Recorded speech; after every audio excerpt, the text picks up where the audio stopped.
Poštovani gledatelji, dobar vam dan i dobrodošli u emisiju Branitelji danas. Sa mnom u studiju su danas gospodin Vladimir Balgač-Alf i gospodin Damir Markuš-Kutina. A zašto su ovdje, vidjet ćete prvo u našem prilogu kolegice Mirne Kozine. Pogledajmo pa se vraćamo u studiju. Ljetni mjeseci za branitelje su puni sjećanja i emocija. U srpnju i kolovozu događale su se najvažnije i povijesne akcije Hrvatske vojske. Ljeto 95, Bljesak, Oluja. Akcije su kojima su te ratne 1995. godine oslobođeni hrvatski teritorij, vraćena nada braniteljima i građanima Hrvatske da će domovina napokon biti i teritorijalno cjelovita. U vrijeme spomenutih akcija, branitelji, ali i svi koji su živjeli na ratom pogođenim područjima, posebno obilježavaju te dane. Prisjećaju se ratnih zbivanja, svojih poginulih, nestalih i ranjenih suboraca i najmilijih. U sjećanjima najbolnija su ona na Vukovar, no branitelji niti danas ne zaboravljaju grad heroj. Ove godine branitelji iz Kutine pokrenuli su građansku inicijativu u čast poginulih, nestalih i ranjenih u Vukovaru. 19. kolovoza iz Kutine je krenulo hodočašće, a u Vukovar su stigli 24. kolovoza. Bilo je puno simbolike u tom njihovom putu dugom 204 km. Naime, to je broj legendarne 204. brigade Hrvatske vojske, čiji su pripadnici branili grad Vukovar. Datum završetka njihovog hodočašća, 24. kolovoz, datum je kada su u Vukovaru srušena 2 neprijateljska zrakoplova. Bili su to prvi zrakoplovi srušeni u Domovinskom ratu, za što je zaslužen Luka Andrijanić. Branitelji iz Kutine na svom su hodočašću promovirali i serijal Heroji Vukovara. Osim toga, akcija je imala i humanitarnu notu. Prikupljala su se sredstva za udrugu Vukovarske iskrice koja pomaže osobama s mentalnom retardacijom. Kutinski branitelji ovom gestom željeli su pokazati da nisu zaboravili na poginule, nestale i ranjene suborce iz Vukovara, ali i onima koji i danas žive u gradu heroju, da nisu zaboravljeni niti sami. Mi na Z1 televiziji sva obećanja uvijek ispunjavamo, tako smo vam obećali početkom kolovoza da ćemo donijeti priču o vukovarskom hodočašću, odnosno hodočašću naših branitelja u Vukovar. Danas su oni koji su zapravo hodočastili u Vukovar s nama. Dobar vam dan, dobro nam došli. Kakvi su prvi dojmovi, kako je bilo, kako je sve završilo, jeste li postigli ono što ste htjeli? Pa evo, postigli smo ono što smo htjeli. Ja bih samo htio na početku reći, vratili smo se upravo sa jednog pogreba jednog našeg vukovarskog branitelja, Miroslava Šajatovića, Komarca. Još jedno bih htio u ime vukovarskih branitelja, svih nas, izraziti sućut obitelji. Samo hodočašće je prošlo super, zadovoljni smo, svi su stigli na cilj, istina sa puno žuljeva. Ja sam bio u logistici i prijatelj Dejan Faltis iz Ludine, da odmah kažem, mi smo bili, znači, logistika, sve ljekarne smo obišli, znači, gdje god je bila planirana postaja, trebalo je to sve previt, zavit, kupiti flastere, kupiti kreme, pudere, svaka im čast. I dozvolite mi da istaknem ovdje Natašu, koja je jedna, znači, žena koja je bila sa nama i koja je izdržala tih zadnjih 100 km i svaka čast svima hodočasnicima. Evo, jako sam ponosan na sve vas. Gospodine Balgač, puno ste vježbali za ovo hodočašće, međutim očito su se događale stvari koje niste mogli predvidjeti, počevši od pada imuniteta, rana, žuljeva. Hoćete li biti pametniji za sljedeće godine? Jeste li zapravo u ovom procesu naučili što treba, što ne treba i savjetujte nas kada kreću ljudi na hodočašće iz ovog iskustva što zapravo trebaju raditi? Na ovu kilometražu se ne možete pripremiti, jednostavno ti 204 km je, sam izgovori treba 204 km, ali iskustva imamo, sad imamo jako puno iskustva, probili smo taj led, znamo kako ćemo na godinu, što nam sve treba od medikamenata prije svega, da bi zaliječili te žuljeve i tako dalje. Pa, čujte, vježbali, ne vježbali, sve u glavi zapravo. Dobro, svaki početak je težak, absolutno, tako da nekako kaže se da se prvi mačići u vodu bacaju, međutim vi ste puno postigli ovim prvim hodočašćem. Jesmo, mi nismo bacili ove mačiće, prije svega, znači, to hodočašće smo prošli. Druga stvar, promovirali smo serijal Heroji Vukovara, drugi dio Sajmište, putem u ovim mjestima gdje smo spavali. A na kraju svega, kad smo došli u Vukovar, posjetili smo i naše vukovarske iskrice zbog kojih smo jednim dijelom i hodali i prikupili smo, pa ja vjerujem da su to jedna lijepa sredstva, 16.800, evo reći ću za taj prvi put. Odazvali su se ljudi, mogli i bolje, naravno, i mi ćemo težiti tome da bude i više na godinu. ali mislim da smo odradili dobar posao. Vratit ćemo se na Vukovar, međutim treba početi iz početka. Prvo, 204 km nisu slučajna. Što stoji iza te priče? Dakle, sve one koji su nas propustili pogledati prvi put. Znači, kao što se vidi na majici, to je 204 km. To je znači znakovito jer je 204. Vukovarska brigada, čiji smo pripadnici Vladimir Balgač bio u Tigrovima, u Borovom naselju i ja kao pripadnik HOS-a na Sajmištu. Znači, oni jedan dio grada i ja drugi dio grada. To je znači bila od Vladimira ideja i super su je svi prihvatili. Moram reći da smo imali čak problema jer još puno više ljudi je htjelo ići sa nama. Međutim, mi iz logistike ne bi to mogli sve pokriti, jel? Znači spavanje, prenoćište i tako dalje, hrana i to sve skupa, ipak je to 15 ljudi.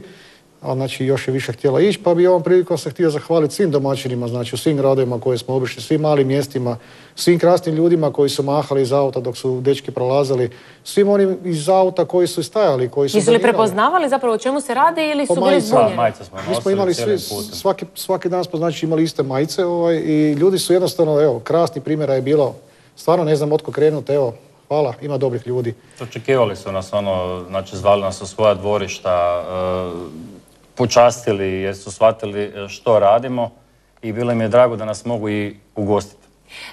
Moram priznati, evo sada mi pada na pamet, ja sam iz Splita i povodom Velike Gospe uvijek se ide pješke, hodočasti se u Sinj. Jednom sam probala, ali su me iz Sinja odveli u automobilu od iscrpljenosti.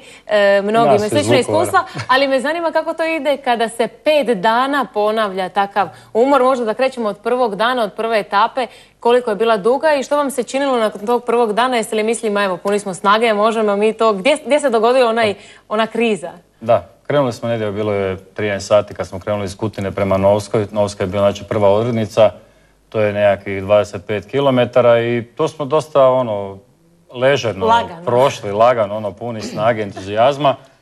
I dok smo fino prenoćili, krenuli smo od Novske prema Rešetarima. Tu je već prva ta etapa koja je bila veća, 45 km.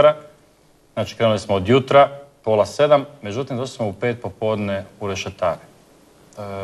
Malo ako se zamisli, 45 km za tih nekakvih 10 sati, znači bile su i pauze. Mi smo to prošli nekakvim skoro pa strojevim korakom, što se kaže. I tu su nastali problemi. Zapravo tu smo se precijenili, tu su nastali prvi ti žuljevi koji su stvarali probleme. I onda normalno ujutro kad se probudili u Rešetarima, kad smo trebali krenuti za Sibinj, onda je prvo bilo ujutro dizanje u 5, ali do 7 sati smo vidjeli rane. Znači, krpanje tih žuljeva, te trakice, mislim da smo po ne znam koliko kilometara te trake potrošili. Jeste li tražili neke narodne recepte možda?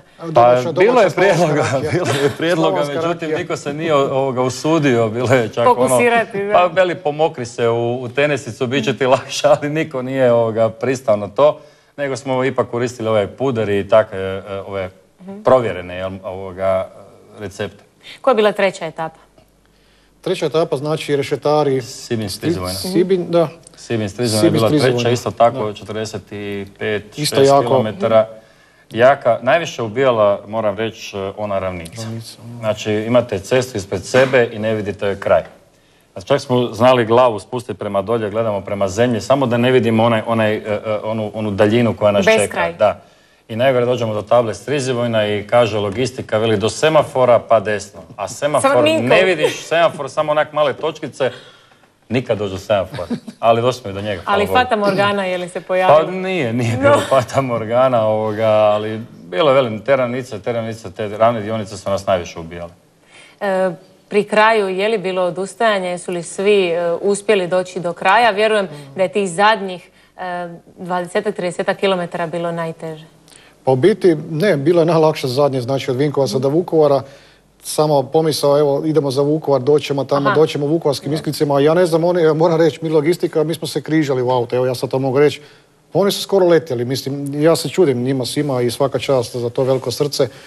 Naime, ne znam, nije se puno treniralo, vi ste pitali, bili možda 2-3 je bilo fizički stvarno nešto spremno, međutim i oni su dobili žuljeve, to je stvarno iznimno težak put bio.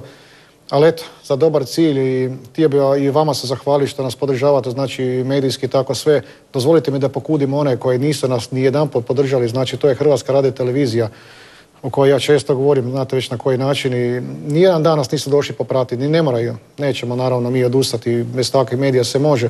Hvala Osječkoj televiziji, Vinkovačkoj televiziji, svim onim krasnim ljudima koji su došli popratiti. Znači tu dobru humanitarnu gestu za naše vukovarske iskrice. Taj dan je Hrvatska radiotelevizija bila u Vukovaru, nisu se udostojili doći snimiti tu djecu koja su eto sa mentalnim poteškoćama, znači i to me malo me srce boli da se ta djeca tako zanemaruju. Nas se ne treba snimati, ali zbog njih su mogli napraviti prilog, djece bi bilo jako drago. Kako su oni uopće reagirali? Mogu samo reći, možda da smo radili Hodačača za Jovanku Broz, možda bi bili bolje popraćeni. Znate, ipak je ona jedna velika osoba, supruga bivšega diktatora i ne znam čega sve ne. Možda bi, jer HRT voli popratiti takve situacije, pa onda možda bi to bilo primjerenije da smo napravili, a ne za vukovarske iskrice. Vjerujem da ćete im oprostiti ako sljedeće godine se ipak odluče pratiti vas, da će biti dobrodošli kao i svi oni koji će se uključiti. Međutim, kada već spominjemo iskrice, kako su oni reagirali? Jesu li bili svjesni koju ste muku uopće prošli da biste došli do možda ta djeca i ne toliko koliko njihovi voditelji. S njima smo kontaktirali, pogotovo sa Lilijanom Radobuljac, jedna krasna žena koja daje sebe u taj rad sa tom djecom. Oni možda nisu toliko, njima je bilo to sve lijepo, fantastično, donijeli smo im poklone i oni nama, jel? I oni su nama dali poklone, moram se zahvaliti ponovo na njima. Djeca kao djeca radovali su se ovim stvarnim stvarima. Ne znam, jedan momak je dobio kravatu za dar jer obožava kravate. Dado, pozdravljamo ovim putem, pozdravljamo ih sve. Tako. Ne znam, voditelji su poklonili jednu šalicu sa našom slikom, znači ovog hodočašća.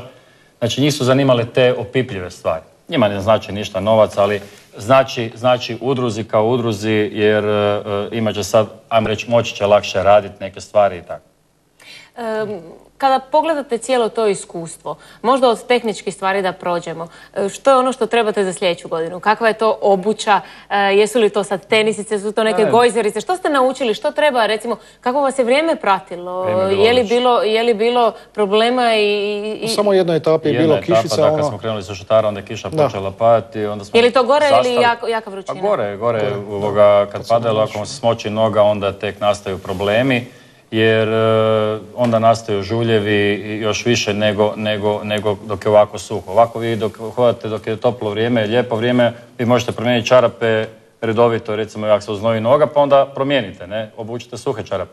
Je li bilo recimo slučajeva sunčanice ili nekom sunce naštetili? Ne, osim ozljeda, znači vjerovatno. Ovo su to neke pad imuniteta i takve stvari. Bilo je teklina zglobova i tako, i žuljevi najviše. Ali, velim, tenisica za hodanje najbolja. Najbolja mene, ja moram ovim putem i zahvaliti se ponovo Stjepanu Jajiću koji mi je dao svoje tenisice, jer ja sam krenuo jednim, pa ispalo je neprikladnim tenisicama, iako su i one kao za hodanje, ali ove koje mi je on dao bile su stvarno fantastične. Ja sam od rešetara hodao bez problema pod navodnicima. Imao sam žuljevi i dalje, ali je bilo puno lakše hodati. Znači, adekvatna tenistica za hodanje i suhe čarape i to je to. Ono što je najvažnije su zapravo ljudi koji su vas pratili svo to vrijeme, kakva su bile iskustva, kakvi su bili vaši domaćini na pojedinim etapama, kako su vas dočekivali, kako su vas hranili. Jako dobro. Čorbanac je bio glavni. Jako dobro. Ja bih htio, bilo je znači prilogu, znači kutinski branitelji, da velim odmah, bilo je to znači branitelja iz Orašja, Tolise pored Orašja, prijatelji Strž, pozdrav. Znači bio je tu naš Denis iz Varaždina, Pume. Bili su dečki, dakle, iz Garešnice, Popovače, Ludine, Kutine. Tako, znači, evo, sjajna... Nije samo iz Kutine. Tako je, sjajna jedna ekipa. I znate što je zanimljivo, vraću se na vaše pitanje. O domaćinima, da. Kad smo došli tamo, svi bolovi su im nestali. Bilo je suza kad smo došli pred onu djecu koja su nas u stroju čekala. Znači, naše iskrice u bijelim majicama koje su čekale nestrpljivo kad smo ušli unutra i kad su počeli pjevat. Prvi je Denis zaplakao, moram reći to, ali su bile suza i drugima u očima. I to su jedni veliki emotivni trenuci, nema tih novaca za platiti. Domaćini, fantastični, vidimo se iduće godine, hvala vam puno, dragi ljudi.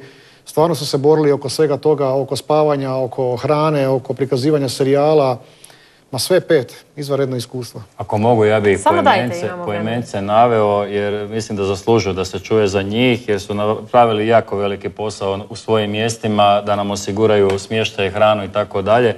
Znači, u Novskoj nas je dočekao Željko Soldo, u Rešetarima Mato Pudić, u Sibinju Nataša Travarević, koja je i nastavila s nama dalje hodat, u Strizi Vojni Alin Jakobović, u Vinkovcima Davor Ališ Cumba i Bec Jelenić Bernard. I u Vukovaru nas je dočekala, znači uz Lilijanu Rodobuljacku, ona je bila domaćin, ali oni koji su nam osigurali, znači taj smještaj i hranu, to su bili Snježana Patko, Robert Soldo i Domagoj Jurčić. Lijepo što ste spomenuli sve te ljude poimence, vjerujem da treba zahvaliti svima onima koji su vam i davali podršku mentalnu na vašem putu. Međutim, vjerujem da ste već okrenuti sljedećoj godini i sljedećim izazovima.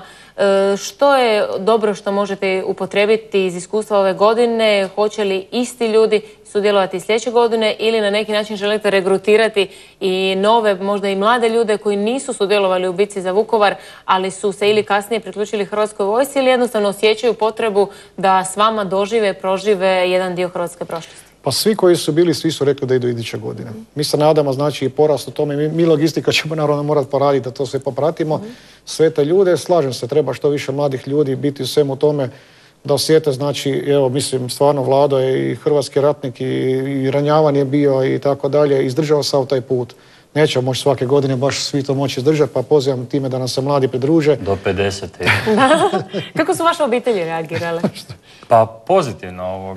Prvo je bilo, kad sam supruzi rekao za to moju ideju, bio je prvo šok. Normalno, jesi ti svjestan koliko je to kilometra, da li ćeš ti to izdržati i tako dalje. Međutim, što se približavalo, imali smo sve veću podršku. Shvatili su da radimo jednu dobru stvar, da radimo humanitarnu stvar i bila je podrška neopisiva. Evo, moja kompletna obitelj je došla na ispraćaj i od drugih dječaka isto tako.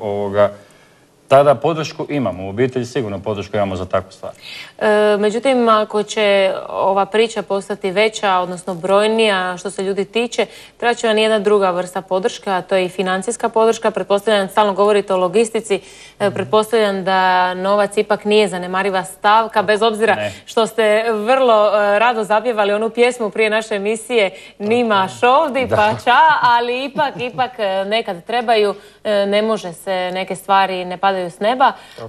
Kome se možete obratiti? Evo sada recimo već u ovom trenutku, sljedeća godina dana brzo prođe.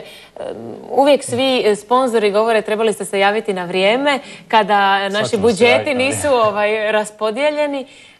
Kome se zapravo obratite? Od koga očekujete da vas razumije i podrži? U auto pričali, bilo je krasnih donatora, znači, naime, malo smo vremena imali. Međutim, evo, imamo godinu dana vremena, planiramo, znači, 50 firmi, znači, obavijestiti o svemu naše hodočašću, dobit će jedan DVD da vide kako je to izgledalo ove godine i da svi doniraju po 1000 kuna i to želimo dati, dakle, vukovarskim isklicama. Da ste vidjeli onaj šok kad im je Vlada priopćuje koliko je novaca u našoj kutiji. Hvala svim ljudima koji su u kutiju stavljali novce 2800 kuna. To smo prikupljeno, znači, u kutiji jedno gdje piše za vukovarske isklice, njihova slika. Mislim, mi smo super oduševljeni ljudima, malim običnim ljudima i hvala im još jedanput. Ove godine ja osobno sam rekao 50.000 kuna ima da im sjedne i to ćemo se izboriti. Imamo godinu dana vremena, obićemo sve firme moguće, imamo vremena dovoljno. Ta djeca su to zaslužila, vjerujte mi. Spomenuli ste DVD s vašeg putovanja, odnosno s hodočašća. Imate već problema s tim što ne možete pokazati, barem na nacionalnoj televiziji, onaj serijal o herojima Vukovara, odnosno njegov drugi dio. Mislite li da će biti zainteresiranih za ovaj DVD u kojima ste zapravo jedan dodatan napor učinili zbog sjećanja na Vukovar? Ja ne znam šta je taj Vukovar toliko... A ne znam šta bi rekao, bauk, baš tako, da. Baš je bauk, ne razumijem. Velim, taj dan je bila Hrvatska radiotelevizija tamo u Vukovaru, dan branitelja Vukovara je bio određen. Mi smo davno prije toga rekli da idemo za vukovarske isklice, nismo se htjeli ništa ni uplitati, nismo imali ni vremena za protokole, ne znam šta. Došli smo radi te djece i zaista ne razumijem to, u čemu je problem. Zaista ne razumijem. Problem je možda u tome što mi plaćamo godišnje pretplatu 1.200 milijuna kuna. U tome je problem. A gledamo smeće na toj televiziji, ja to slobodno mogu reći. Mislim, to je strašno. Toliko me žalosti da ti dečki su se mučili toliko dana i tako humanitarnu gestu su napravili. Pogledajte što mi gledamo na toj televiziji. Pa to je strašno. Znači treba biti crnilo, žutilo, ne znam šta. Ovakve dobre stvari. Pa dajte bar minutu pa kažete da ljudi vide da ima i dobri pozitivni stvari. Ne može niko reći da nisu bile obaviješteni. Damir je odaslao dopise prema svim televizijama, prema svim... Moram reći, nemojte mi uzeti za zlo, ali Radio Novska nas je pratila, Radio Slavonski Brod, Radio Hrvatski Vukovar, Radio Kutina. Znači, imali smo nekakvu podršku, ali to je sve bilo na nekoj lokalnoj razini. Tako da mi se svima njima zahvaljujemo što su bili uz nas, što su nas nazvali, što su htjeli čuti našu priču, ali smatramo isto tako da i HRT kao nacionalna kuća, ako ovo nije nešto, kao što sad recimo evo hodaju dečki od Gvozdanskog do Udbine, ja ne znam da li njih prati HRT. Da li su uopće išta javili i rekli? Evo, ako nitko drugi, mi ćemo ih zvati, mi ćemo tražiti njihova iskustva. Samo za kraj, vrlo kratko, su prošli žuljevi? Pa još prolaze. Evo, nadamo se da će što prije proći i svi ovi problemi, da ćete se vrlo brzo vratiti u onaj stari ritam, ali isto tako i pripremati već za sljedeću godinu. Mi ćemo se kao i onaj puta kada smo predstavili Hodočašće u Vukovar, naše emisije oprostiti uz jednu prekrasnu pjesmu, Moju domovinu. Poštovani gledatelji, bili smo s vama u još jednoj emisiji Branitelji danas, a bit ćemo i sljedeći tjedan, dakle u četvrtak od 18 sati. Do tada, lijep pozdrav. Pozdrav. Mir je u srcima, a ljubav u nama. Ima samo jedna istina. Svaka zvijezda sija za tebe. Kamen puca, pjesma putuje. 1000 generacija noćas ne spava. Cijeli svijet je sada sa nama.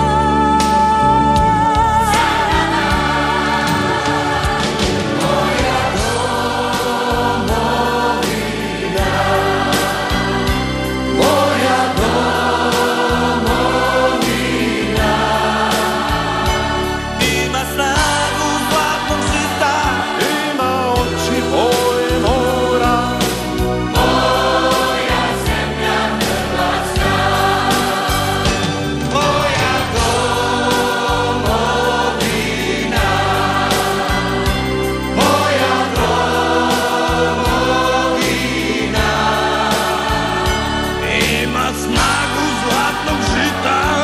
ima oči boje mora.